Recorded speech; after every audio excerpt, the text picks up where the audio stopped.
mera kugirwa inama ubundi umuntu muzima ndabyemera hari inama z'abantu zidafatika pe ndabyemera ko abantu bashaka kugira abajyanama bakavuga usanga ntaho bihuriye n'ukuri pe ndabyemera ko nibura fata uwo mwanya umwumve ufata ibyo akubwiye ubihuze n'ibyo usanganywe utekereze ibintu n'ukuri maze ubashe wikubita ibintu utarabyumva wihereka ibintu utarabyumva bahanze ubyumve ndabyemera ko hari abajyanama babi hari abantu batumvisha ko dushaka gukora ibyo bakora kandi atari ko kuri ariko nawe tekereza ese ngirwa inama ndahugurika nsaba imbabazi ese njya nemera ko nkosa ko hari mu rwego katagira ikosa mu hariho kurwanya abanyamwuka kurwanya abanyabitangaza yego nubwo harimo n'abavangiwe n'abakuvangirwaho jye menya ngo nacyo ni ikimenyetso ngo iyi timu ndimo nabo turi kumwe ntago bizakunda tibizoroha kamabi imuha amavuta ngo gendo uyasuke kuri bariya ubuzima buhinduke amavuta kandagira amateka ubuzima bugahinduka horo y'Imana n'umugambi w'Imana n'ubuzima bw'Imana bane mwese abadukurikiye umwe bwa Ministries n'utakandagira amateka ubuzima bugahinduka ngira ngo tumwe kiganiro kize kuri party ya gatatu cya gatatu gisobanura ngo nuramuka ubonye ibi bintu kubashumba kwitorero kubahanuzi abavuga butumwa nundi wese tirirwa izina ry'Imana akabikora haravuga ngo ukibabona menya ngo watangiye gukora mu biganza bya shitani ku mugaragaro abantu kize kuri party ya gatatu sobanura nkuko nagiye mbibazwa n'abanywanyi b'ubumwe bwa Ministries ndetse n'abandi bagiye bamimbaza cyane washaka gusobanukirwa se niki umuntu yakora yabamenya gute gusa nese uravuze ngo muzamenyera ku mbuto zabo ariko mbere ko tunavuga n'imbuto ngiye naguhaye imenyetso kubera ko umuntu ashobora kuba n'abadasenga bagiye bagira imbuto nziza no kutica kutiba kudahemuka paraho kandi ugasanga twinjira no mu rusengero rero ibyo nta ubishingiyeho ntago ari byishano ushaka ufite imbuto nziza ariko ibindi utabizi twe turavuga ngo ni ryari wamenya ko wakoranye mu biganza na Satani iri mu muhanuzi iri mu muvuga ubutumwa ari mu pati cyangwa iri mu rusengero cyangwa aho usengera ko abadayimoni bamaze kuhinjira ari mu kibuga cya Satani completely so tugeze ro kuri pati ya gatatu kandi uyu munsi ni ku wa gatandatu Imana iguhe umugisha mu izina rya Yesu Kristo w'i Nazareti ndibwira ko bizarangira ku wa mbere tugakomeza n'ikindi gice gikomeye ariko duhishura ibintu biri mu mwijima bihishe binaremereye ari nako dusenya imbaraga mbi ni kongera ukarira rero mpamvu utashubijwe bagusengeye watanze ntibyemera wabwana ntibyakunda hari magambo yabayeho menshi unarira kwangiye nta yindi mpamvu nuko wakoranye mu biganza na Satani kandi bitari bikwiriye rero ngira ngo umunsi w'ejo ntago ndi busubiremo bishakaza sumanya ndabirebe agiteye ibyo twagiye tuvugaho Imana imuha umugisha ubu tugiye kuvuga ku bintu bibiri byonyine cyangwa bitatu bituma tutinda kuri iri jambo ry'Imana dutekereza uko dukwiye gutabarwa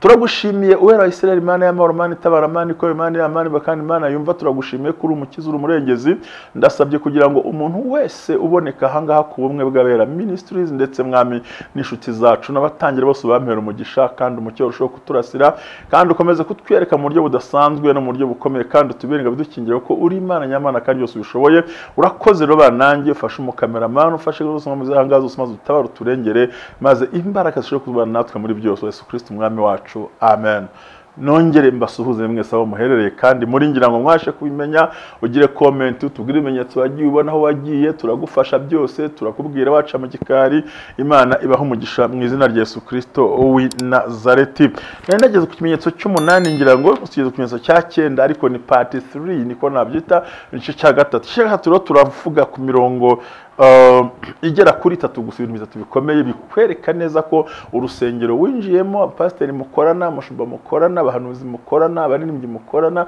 abantu bose basa nk'abegera uruhimbi yuko deje umwanzi yamaze kubataka no kubinjirira nibihe bimenyetso wagaragara mu ijambo ry'Imana kandi tugasobanukirwa ikintu cya mbere ngiye kumenya nuko kutemera kugirwa inama kudaca bugufi kudakosorwa kudahugurika ndetse ugasanga umuntu ibyo yemera n'ibyo yemera kandi arashaka ko tumwemerera ibyo bintu byiwe muri ubwo buryo ahangaha rero ni ikintu gikomeye ku bantu bakwiye gusobanukirwa ikintu cya accountability ugasanga umuntu ntashaka kugirwa inama baramubwira ibyo barose ntiyemera ntabikunda uvuga kumva ibyo yavuze ngo ibyo navuze nabivuze nabyemeye nta guca bugufi ntibakosorwa ntibagirwa inama ntibahugurwa ahubwo usanga buri gihe ibyo bafashe umwanzuro nibyo bamubwira uti nyabareka cunga neza nabonye wasenze gutya bimeze gutya cunga ntabyemere.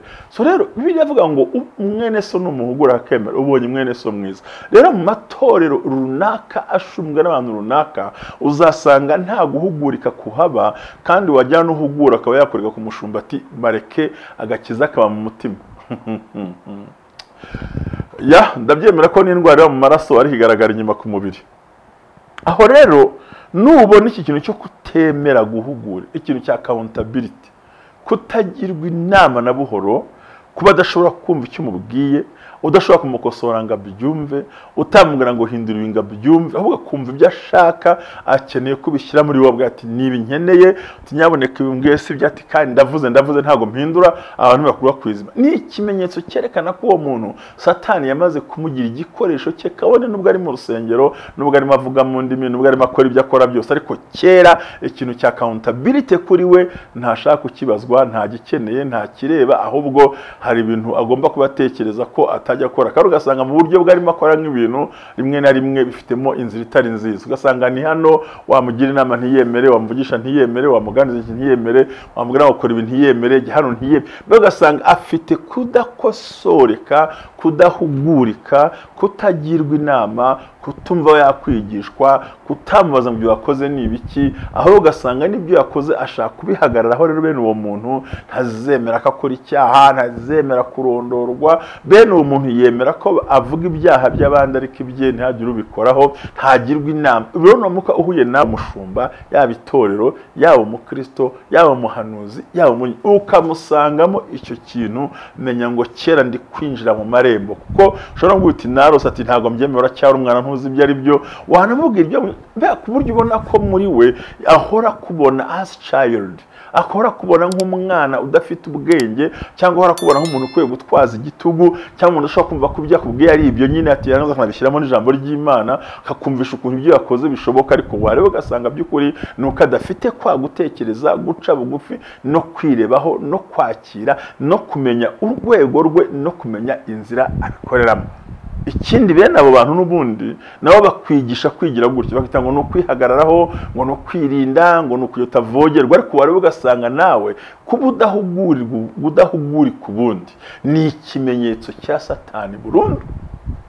Umuntu wese utemera guhugurika, utemera kugirwa inama, utemera ko bamubwira ati ariko sibyo, udakeneye accountability, uwo muntu cyangwa se accountability, uwo muntu wari wese aba afitemo inyenyeri y'umwanda ya Satani, kandi uwo umaze kuhabona ukabona nuko bimeze, ibintu bikosoreka, ibintu bihinduka, bati nuko tubigenza ibyaha, wizana ibyaha bishyashya, ibyo twahisemo nibi, kandi ukabona ko ibyo akamubwira bimufitiye akamaro, ari akaguhinda, akakubita semera gutakura, akujugunya.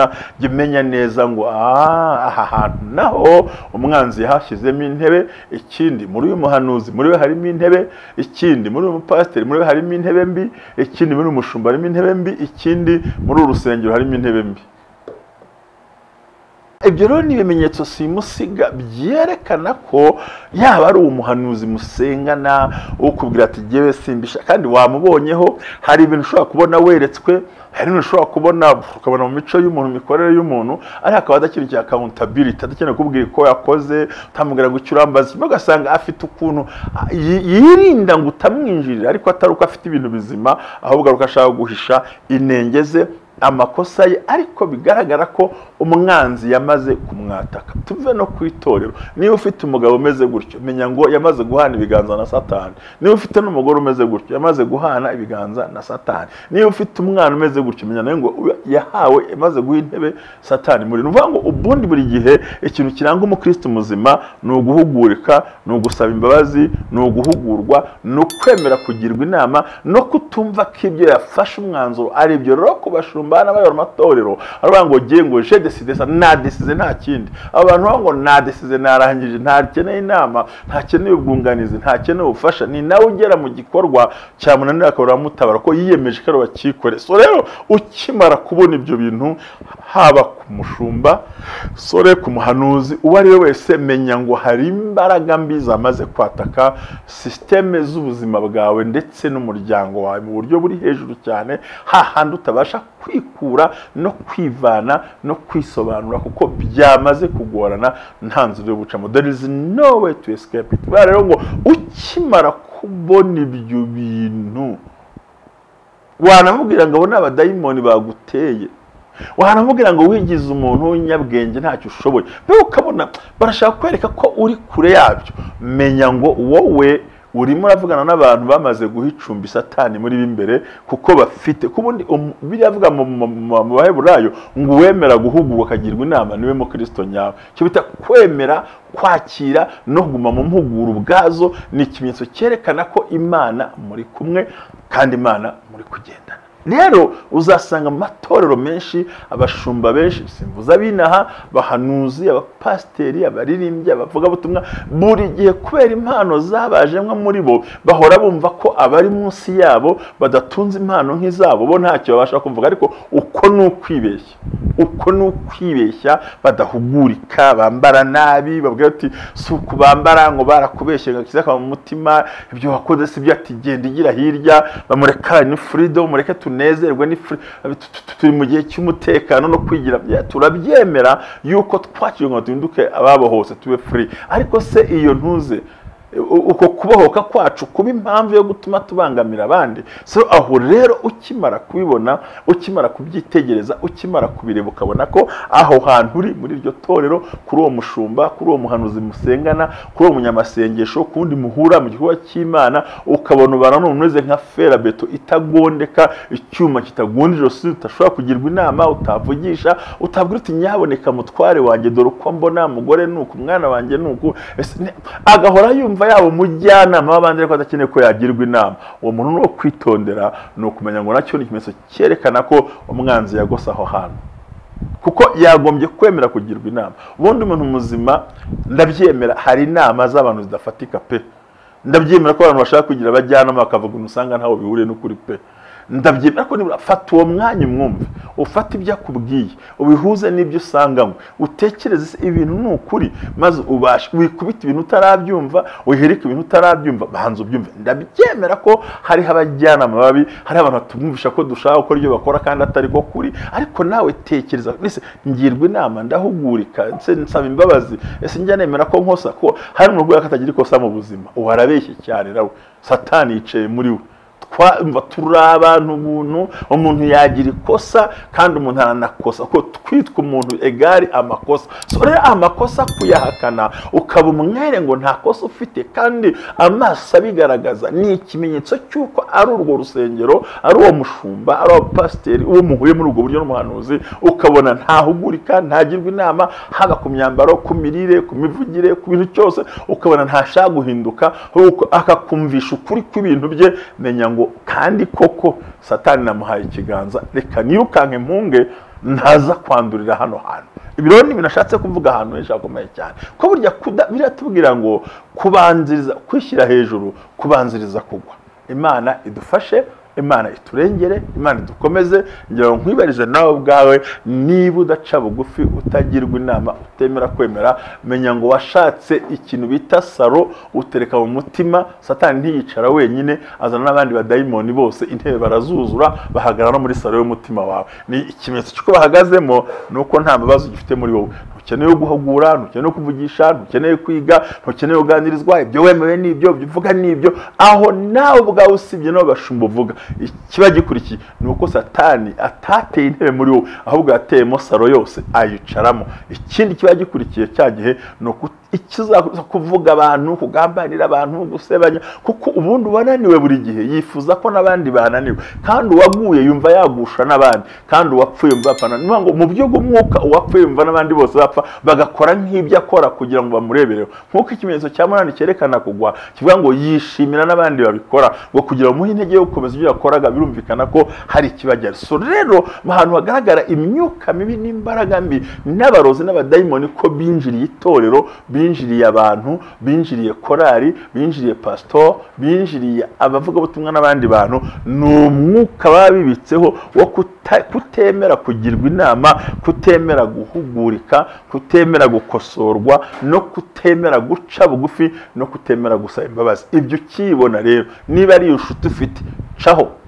Niba ari inshuti bana, caho, kuko mu minsi mike uraza kwandura, wisange mu makuba, mu ngorane n'ibindi bikugoye. Ayo ni amagambo tumaze gusoma.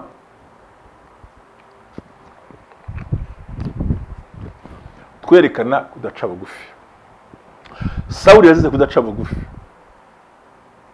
kuko yaravuze ngo narokoye Agagi kandi siko Imana yamubwiye.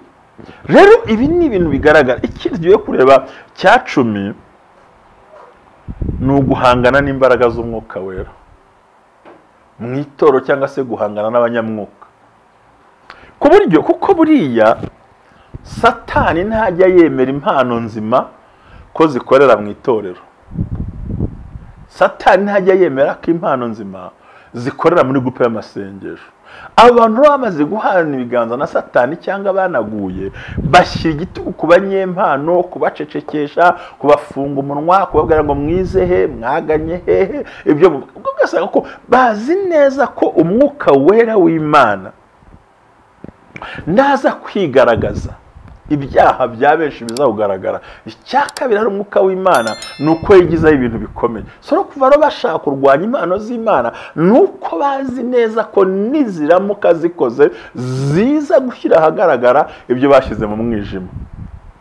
Niyo mpamvu bagomba gushyiraho igitugu ku banyempano, kubapfundikira, kubapfuka, kubacecekesha, kubazimya, kubakuraho, gushyiraho ingamba zo kurwanya abafite impano z'Imana zose. Mu nyumve neza, ntabwo ari ubuhanuzi, hari iyerekwa, hari kurondora, hari ibitangaza, ibyo byose ni impano. Rero iyo umwuka w'impano hari, iyo umwuka w'Imana wicaye mu bantu, akenshi na kenshi hari ibivumbuka, hari ibimenyekana, hari ibijya hanze, hari ibyo tubona tutazi ko tuzabibona, hari ibyo twitegereza bikatuma turumiwe. Kubera iki? Hamaze kugaragara neza ko barwanije za mbaraga. Nyamara nabo gasanga barakubwira ko bafite umwuka wera, ndetse baravuga no mu ndimi, barakora ibitangaza, ariko undi yahaguruka bakamucecekesha kuko bazi neza ko ari umwuka w'Imana muzima kandi icyo agiye kuvuga kiza kubakoraho. Bityo rero bagahitamo kumucecekesha no gufunga izo mpano, kuko izo mpano zari gushyira hanze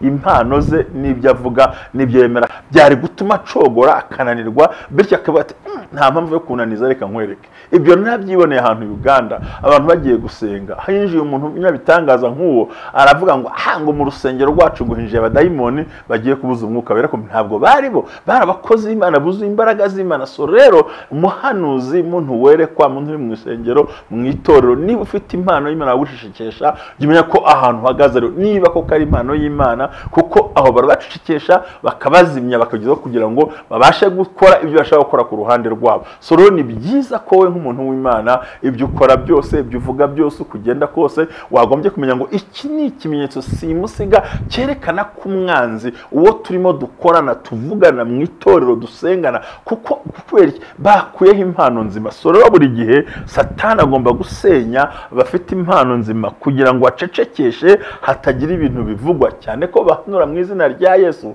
bakagisha mu izina rya Yesu, abandi bo bakavuga ngo ni njyewe, ni ngishoboye, mfite ukuboko kuzima, iyo nkoze biremera, kwishyira hejuru mu rwego rwo hejuru, ariko bagambiriye kuzimya abanyamwuka. Ni abantu bafotora bakareba ibintu bakabibona bakire kwaterwa, ibintu ntabwo ari byo.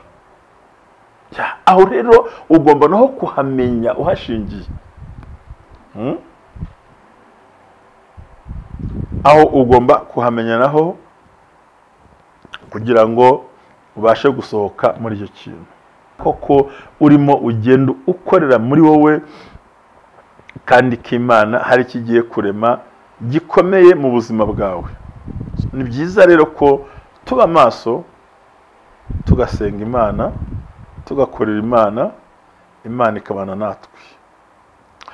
Ijambo ry'Imana rigaragara mu gitabo cya 2 cya Timoteyo,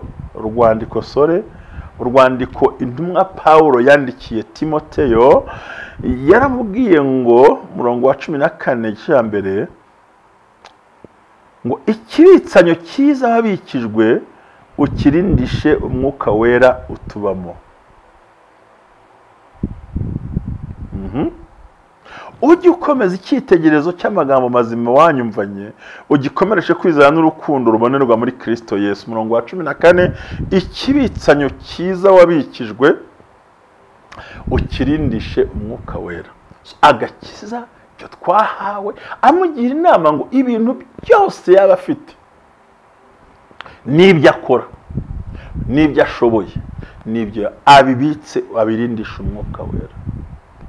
Rero iyo itorero ririmo rikorana na Satani, umuhanuzi ukorana na Satani, umwigisha ukorana na Satani, buri gihe azimya umwuka w'Imana, kuko azi neza ko umwuka wera arondora byose, akamenya byose, akitegereza byose. Kandi umwuka wera ntugombera kuba akijijwe mbere cyangwa akijijwe nyuma. Imana ikoresha uwo ashaka, sera urwego Imana ibonamo ko azakora umurimo w'Imana. Rero ni ikimenyetso simusiga iyo hariho kuzimya umwuka w'Imana, kuwucecekesha, ucecekesha abahanuzi, kugira ibindi bintu ushaka uritoba uti aha hantu reka mfate igikapu nirukanke, ndabona ndi ahantu ho kurimbuka, nta kindi kintu ntegereje. Ibyo rero ugomba kubyumva, ukabyakira, ukanabimenya, ukamenya ko ari impamvu nyamukuru igaragaza ko ukwiye gusaba Imana ikagutabara muri byose, kandi Imana ikakurengera, uhabwe umugisha w'Imana.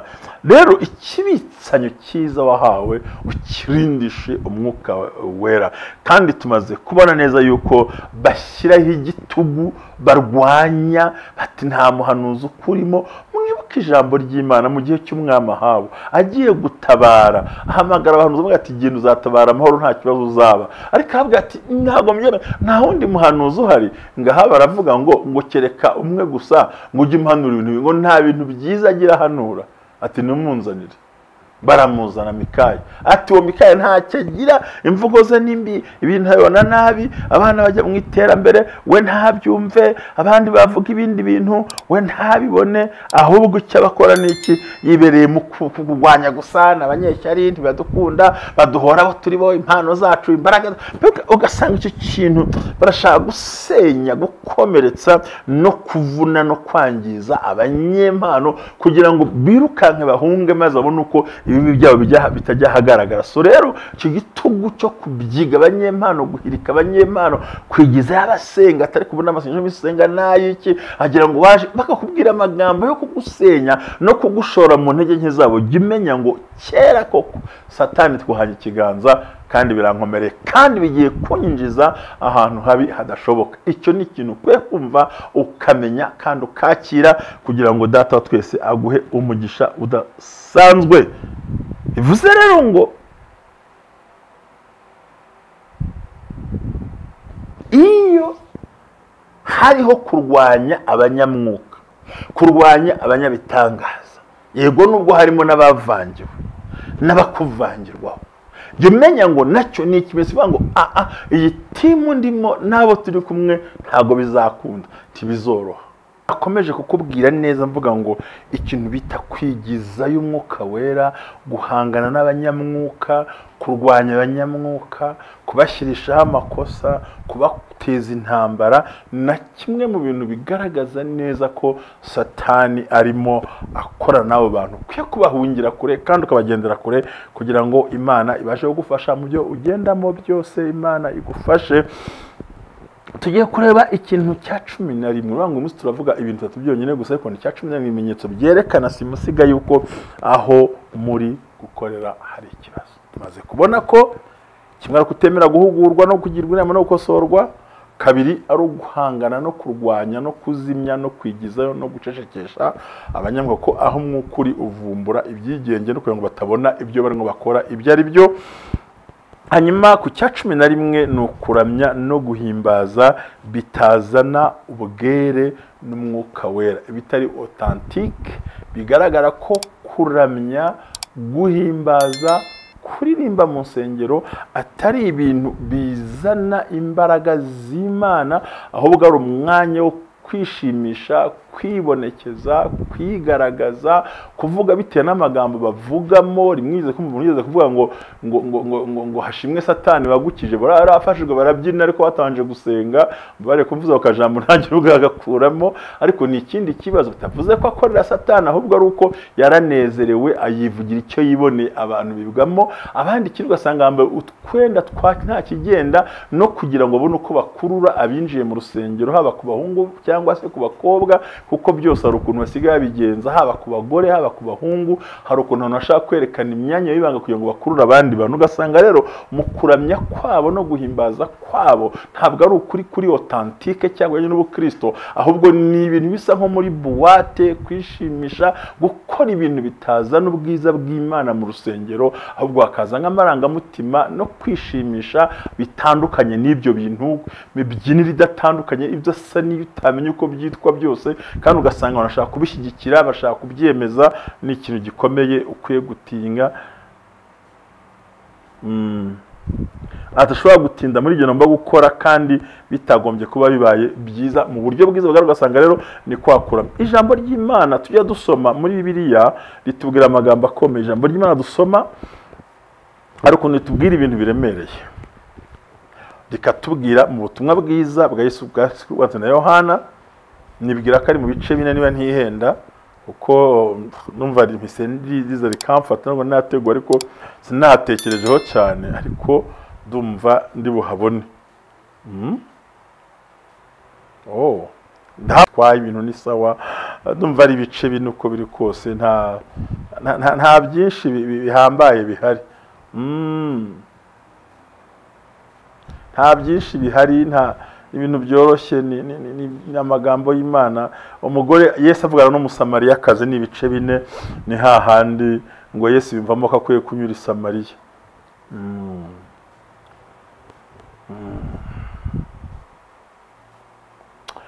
Ngo umusamariyakazi aramubaza ati, ko uri umuyuda nkaba umusamariyakazi uransaba amazi ute? Icyatuma amubaza gutyo nuko abayuda banenaga abasamariya. Ntabwo ndi buhatinde cyane. Yesu aramubaza ati, iyaba wari uzi impano y'Imana ukamenya no gusabya amazi uwo ari we, nawe bumusabye nawe akaguha amazi y'ubugingo. Undi ati, databuja ko dufite ivomo n'iriba rikaba ari rirerire, none se ayo mazi y'ubugingo wayakurahe? Mbese uratasokuruza Yakobo wadufukuriye iriba kandi akaba yaranywaga amazi yayo ubwe n'abana be n'amatungo ye? Yesu aramusubiza ati, umuntu wese anywa ayo mazi. Yesu aramubwira ati, umuntu wese unywa aya mazi azongera kugira inyota, ariko unywa amazi nzamuha ntazongera kugira inyota rwose iteka ryose, ahubwo amazi nzamuha azamuhindurira isoko y'amazi adudubiza kugeza ku bugingo buhoraho. Uwo mugore aramubwira ati, databuja mpa kuri ayo mazi ntazagira inyota kandi ntazagaruka kuvoma hano kuko ari kure. Yesu aramubwira ati, genda uhamagare umugabo wawe nawe aze agaruke hano. Umugore amusubiza ati, nta mugabo mfite. Yesu aramubwira ati, uvuze ukuri yuko nta mugabo ufite, kuko uwo wari ufite 5 n'uwo ufite si uwawe, ibyo byose bivuze ukuri. Umugore aramubwira, databuja menye yuko uri umuhanuzi. Basokuruza bacu basengera kuri uyu musozi, namwe mukagira ngo Yerusalemu niho hakwiriye gusengerwa. Njye ubwira rya jambo. Yesu aramusubiza ngo, mugore nyizera, igihe kizaza ubwo bazaba batagisenga data kuri uyu musozi cyangwa Yerusalemu, dore mwebwe musenga icyo mutazi, ariko twe dusenga ibyo tuzi kuko agakiza kava mu Bayuda. 23 ariko igihe kiraje ndetse kirasohoye ubwo abasenga by'ukuri basengera data mu kuri no mu mwuka, kuko abo data ari bo bene abo ashaka bamusenga. Igihe kirageze ndetse kirasohoye ubwo abasenga by'ukuri basengera data mu mwuka no mu kuri. Aha rero ngo ikintu cyerekana ko aho hantu umwanzi yahafashe yahaziritse, nuko the present worship zabo usanga zidashingiye ku ndangagaciro za Gikristo, zidashingiye mu kuzana ubwiza bw'Imana, zitari authentique, nta authenticité iri muri ibyo bintu. Bambaye ubusa, bambaye utumini, bararya udushikirete, barakora ibintu, barivugisha ibintu, barazamura ibintu, baravuga ibindi bintu, ugasanga barakora ibintu wabireba ugasanga ntabwo ari ibintu by'ukuri byo kuramya bizana authenticité cyangwa se ibintu biri authentique avuga ati nukuramya ntabwo ari mukuri no mu mwuka barikora ibintu bambaye ubusa bambaye ubura ukabona ibintu bakora ntabwo ari ibintu bizima ntaho bitandukanye n'ibitaramo by'abapagani hirya iyo ngiyo bandi bigize ukuntu bari bakavuga ati jya ko ahantu uri habonye abasinyisha ubikora n'undi ubikora n'undi bigenza jya ahantu nta mwuka w'Imana ahubwo ibihari birasa n'umwuka ariko si umwuka ahubwo umwanzi yamaze kugota yamaze no kugira gute gushyira mu imbaraga zo gusenya rero ukibibona shakisha inzira nuko usenga nuko wikiranura Imana iguhe umugisha murakoze cyane mugubwe neza mwambara imbaraga z'Imana mushobo gusenga mutwandikire muri comment n'ibindi nabonye tuzabiganiraho ndacyakomeza ni ikiganiro kizasozwa kuwa mbere gisobanura rino bintu dukomeza n'ibindi pati zindi utaruzi umuvumbura gute nihe imenyetso nta imenyetso nakubwiye ntabwo nabwo uburyo bakoramo sanabwo uburyo bikoresha ni gute wabirwanya tuzabiganira mu butaha gira umushishikara kuko niyo shishikara kubyumva ko niyo mpamvu hari ibyo wasengewe ntubibone ubundi mvuga umunyantege nkeyo kumva nukijijwe kumva nubyumva ibyo byose ni ibintu byerekana ko wahanye ikiganza na Satani binyuriye mu bakorera Satani habwo ro umugisha n'Imana Imana ikurinde nkwifuriza ibyiza mu kubaho kwawe mvuga ngo shalom shalom umugisha w'Imana ube kuri we amina ndabakunda ubumwe bw'abera ministries amavuta kandagira amateka ubuzima bugahinduka mwiyerekwa ry'umushumba Rivera Ntambabazi Jean Baptiste ubwo yasengaga Imana yamuhishuriye abantu benshi batsikamiye n'amateka mabi imuha amavuta ngo gendo uyasuke kuri bariya ubuzima buhinduke amavuta kandagira amateka ubuzima bugahinduka